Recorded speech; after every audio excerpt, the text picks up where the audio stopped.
Hi guys, welcome back to another episode of our Farmhouse. Today I just got the eggs. Some of them are cold, some of them are hot, because some of them are from this morning, some of them are just from right now. Yeah, so I came out and I collected eggs this morning and did a chicken check. Amelia just came out. She just checked on the eggs, and this one and this one are too big. I think they're triple oak. You get it? I mean, yeah, look at the size of this guy. We haven't been getting the biggest eggs, and yet he is huge. We also have this very polka dotty one. Very interesting. Let's see if I can get it to focus. You can zoom in on right there. It's kind of speckled. I think we got 15 eggs today, if we counted right. More than 14. Yeah, and we have 18 chickens? Yeah. Yep. They're all brown or red egg layers. We don't have any white eggs, right? Pink eggs. We have some that have been pink. I got a few today. I hear another chicken. All right, well, let's go. Can you go take them inside? Yeah, but only this one. Only my little sister would not stop sucking your thumb. Yeah, she brought her phone outside. All right, so we started our YouTube channel back in kind of mid-May, and we started posting videos kind of right away. And the theme of our first couple videos was us getting ready for our egg-laying birds. And ever since then, we've been getting a handful of messages every single week around two kind of similar topics. The first is, how much money does it cost to get started with egg-laying chickens? And secondly, is it financially worth it? And that's really been a question that is super challenging to answer because it's different for every single homesteader, every single backyard chicken flock raiser, whatever you want to call yourselves. So the point of today's video is we're going to go over how much it cost us to get our chicks to egg-laying status, and was it worth it financially for our family? So stay tuned. Alright guys, well, I'm inside my chicken run right now to talk to you guys about the cost of raising your own egg birds. Now before we do that though, you have to decide where you're going to get your chickens from. And really, for most people, you have three choices. The first and most common is to go to a feed supply store or a big box farm supply store and to purchase chicks there. There are some benefits and there are some downsides to that, but traditionally speaking, that is the lowest cost route to go. Secondly, or the second most popular way, is to order from a hatchery either online or by the mail.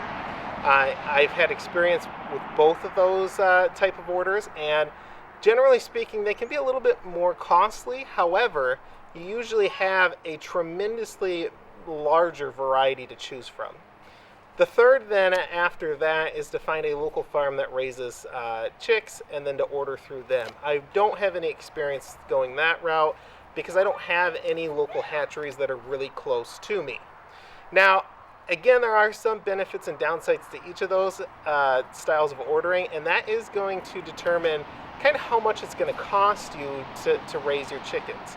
Now for us, we ordered our chicks that we currently have through Hoover's Hatchery. We are not sponsored by them in any way, shape, or form, but I will tell you guys that I do highly recommend it, especially if you live kind of close to them. We got all of our chicks super quickly, and really we only had one that was dead upon arrival. We contacted them and they reimbursed us the cost for that one chick. And like I said, though, we are not sponsored by them, but do your own research. If you live on the other side of the country, that's probably not going to be the best choice for you. You'd want to go with someone that's a little bit more local. Now, if you are going to order your chicks, if you're going to get your chicks through a farm supply store or a feed store, the only recommendation that I do have is not to get them on the day that they come in.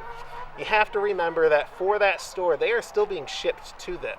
And that means that they are shipped the day that they're born or the day after they're born, and they have to go through the mail, which is an extremely stressful route. If you give them 1, maybe 2 days to acclimate once they do arrive, in my experience, I've kind of uncovered that typically speaking, you have much higher success rate with getting them home and getting them acclimated to your home brooder that you're going to be starting them out in. Other than that, though, really either route or any of those three routes works. If you are going to go local, just make sure that you also do your research in that regard on wherever you're getting your chicks from. Of course, try to get them cheap. You don't want to spend a ton of money, but don't go the cheapest route either. You kind of get what you pay for kind of scenario. Alright guys, so before we jump into how much we've invested into this project, I do have to give you guys a disclaimer that there are tons of other videos, tons of content all over the internet that talks about the cost of raising egg birds. And I'll admit to you guys that I don't like any of those videos. Most of them either fail to take into consideration some costs, or they take into consideration costs that for most of us we're not interested in. There's a lot of optional things that you don't need when it comes to raising chickens. And I'm going to go over kind of the bare bones of what it costs to get started.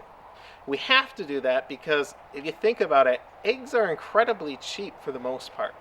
If we're not doing this on a budget, it's not going to make sense. And if it doesn't make sense, then really it's not something that you're going to want to invest in on your homestead. Now I do have some notes here because we do keep very close track of our costs, as do we keep track of how many eggs our chickens are laying. They're not chicks anymore. I do really like Family Farm and Home. We're not, again, sponsored by anyone. This video is not. But I do like them because they do give an option to receive emailed receipts. And that's really beneficial when you are tracking your cost. Now, as I told you guys before, we ordered our chicks through Hoover's Hatchery. And our total cost was $69.92 for those chicks to be shipped to us. Now, we ordered them back in April. They arrived about the end of May. During the month of May, we spent $5.43 on a small bag of chick starter feed. And then we spent $38.11 on some feeders and waters. Now, I did purchase a large feeder because I didn't see any necessity to have a smaller one for chicks. And then the water, we did purchase a very inexpensive small one, and we did purchase a larger one. Now, I will admit to you guys, when it comes to setting up your brooder, which is where your chicks live for the first couple of weeks, don't go out and buy a big livestock tank unless you're going to be raising meat birds and egg birds, and you're going to constantly have chicks coming in. Economically, it's just not worth it. For us, I love using a large, disposable, a box that's just laying around, something I don't need. We used a refrigerator box in this scenario, and fortunately with us moving, we had that box readily available. But you can go online, Facebook, any kind of group or marketplace on there, and you can ask people for those boxes, and I've never had any difficulty finding any. Now the reason I like the cardboard box over anything else is because I take that box and I layer the bottom with 2 sheets of aluminum foil. Then after that I use fine coarse wood shaving, and what I do is every couple of days I add more wood shavings to that and I build it up. Now the purpose of the aluminum foil is to keep any spilt water from leaking through the box. Now chicks waste a ton of feed and they are going to waste water. I did not calculate in any kind of cost for water, which, you know, there are some videos that are going to do that. To me, it was so small, I really can't take it into consideration. But feed is something they're going to waste, and for the most part, the smell that you're going to smell from your brooder is from soiled feed. Now, if you keep adding those wood chips to it, you want a box that's kind of high. You keep the flaps on the side, so that way you can lift the flaps up on the edge of the box as those layer of wood chips build up and as your chicks get larger. Now, the following month in June, we built our chicken run out here. We got these fence posts, the fencing. We spent $237.48 on that project. That was also to get a couple supplies for inside of our coop. That month we spent $38.11 on feed, and really the cool thing about having the brooder and transitioning those chicks from the brooder into our coop and run area was, being cardboard, we can compost that. So I was able to break down the entire box with all the wood shavings in it, the chicken manure, the feed, and I was able to put it right into our compost bin. That's something you can't do with a stock tank. That's something you can't do with a plastic container. Yes, you can dump them out, but I was able to do it all really easily. And honestly, you add in some green elements to it, and it makes really great compost. July, we spent $15.36 on chick starter feed. You have to understand that chick starter feed is more expensive than regular layer feed, and we were going non-GMO organic. Now, I'm going to show you guys a slide here in just a second. This is what really bothers me when people start taking into consideration cost. Those feeder and waters that we bought, they're not just a one-time use. We don't use them and throw them away. Next year, January 1st, we're not throwing them away and getting new ones. We're going to continue to reuse those. And I plan on at least getting 4 years worth of use out of them. So if I was to divide the cost of those over the period of 4 years, that's $9.52 for that supply. Now that is, again, one of the issues that I have with other videos. Yes, there is an initial startup cost. The same goes for our run. But we have to divide that out over how long we plan on that material lasting. As I said before, our chicken run costs $237.48, again with some supplies inside of our coop. That's fencing, posts, screws, some work that we did on our door, and the small partition that we built inside the coop. I plan on that lasting 8 years. Now, again, looking back at this slide, over the course of 8 years, that drops the price down to $29.68 per year. That's much more relatable when we're looking at these costs. It's much more manageable. Continuing on with our timeline, August we spent $15.36 on chick starter feed. You can see that there's a trend here that we're going through approximately 1 bag of chick starter feed a month. September, though, is when we kind of started to transition. We bought 1 bag of chick starter feed at $15.36. We also bought 1 bag of layer feed at $8.18. Now these costs are all after tax. October, we only needed 1 bag of feed, and that was our layer feed at $8.18. And in November was the same with another bag of layer feed at $8.18. Now you guys can see that starting back in October, prices started to really stabilize. We weren't seeing big transitions in cost. December, $8.18 so far in feed, and then this is where it gets a little bit tricky. We are in December right now. January, February, and March, I don't see any changes in feed cost. I think we're going to be going through 1 bag a month, so $8.18 a month. That brings our total cost to $233.25 for our first year of raising our chickens.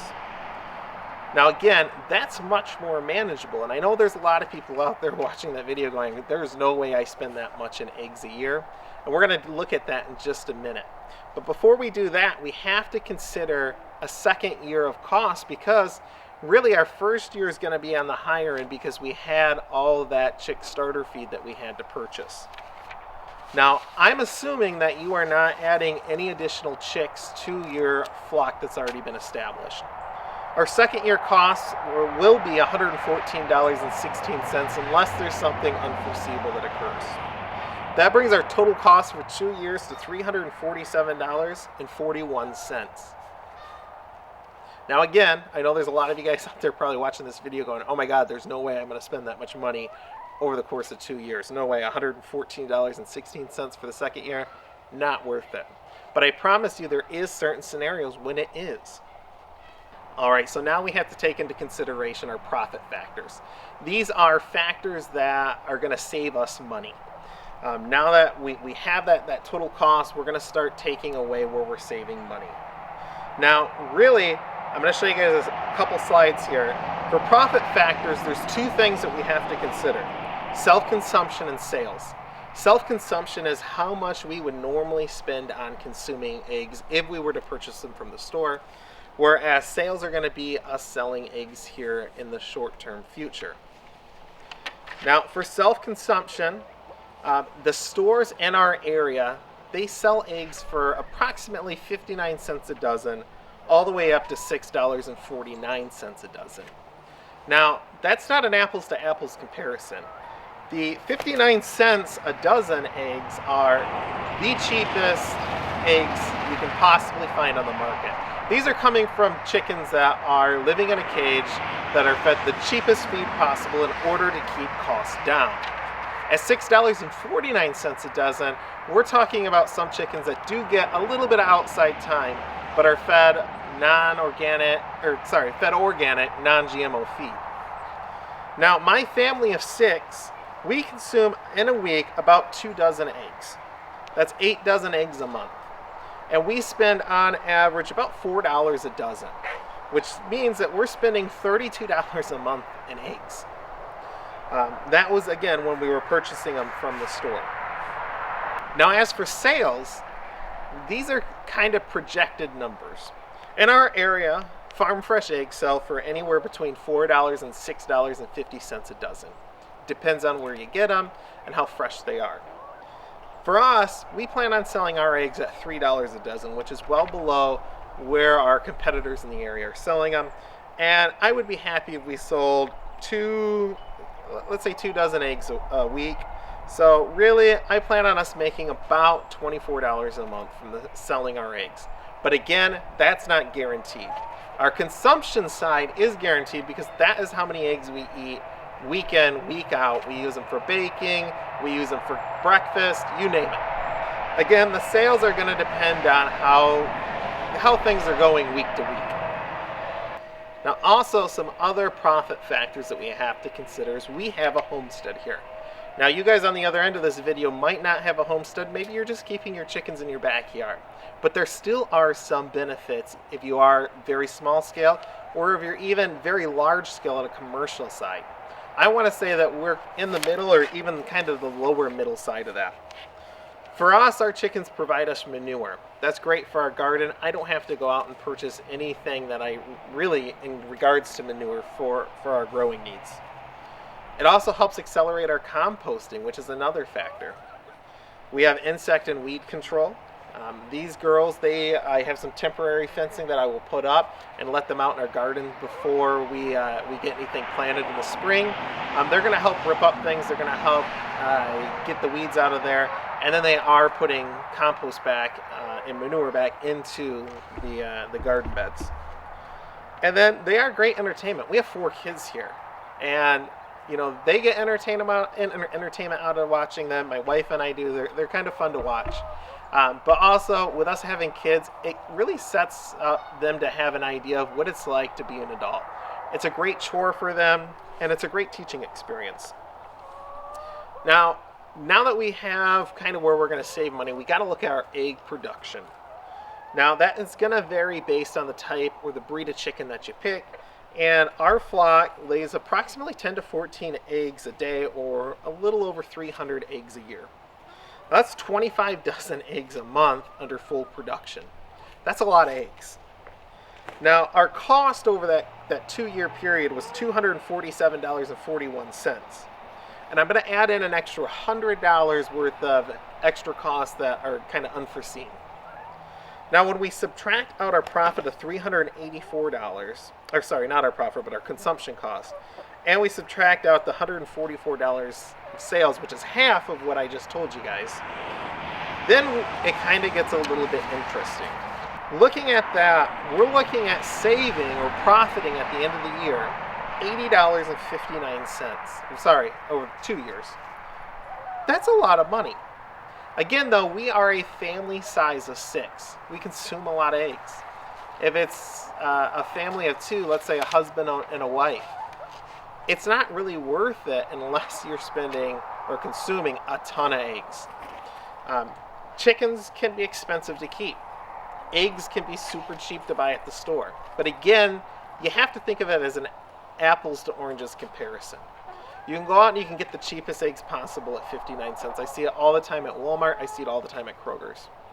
But I can also go out and I can get at Whole Foods eggs for $6.49 or even up to $8 I've seen them. Now, I'm not going to buy those eggs that are super expensive. I'm not going to buy those eggs that are super cheap. A middle ground of about $4 a dozen I think is a fair price. So, you have to consider first and foremost before you do any math how much eggs you're going to consume. Don't really factor in what you're going to sell because, again, that's up in the air. That's a variable that you have no control over. But you do have control over, again, what you're consuming.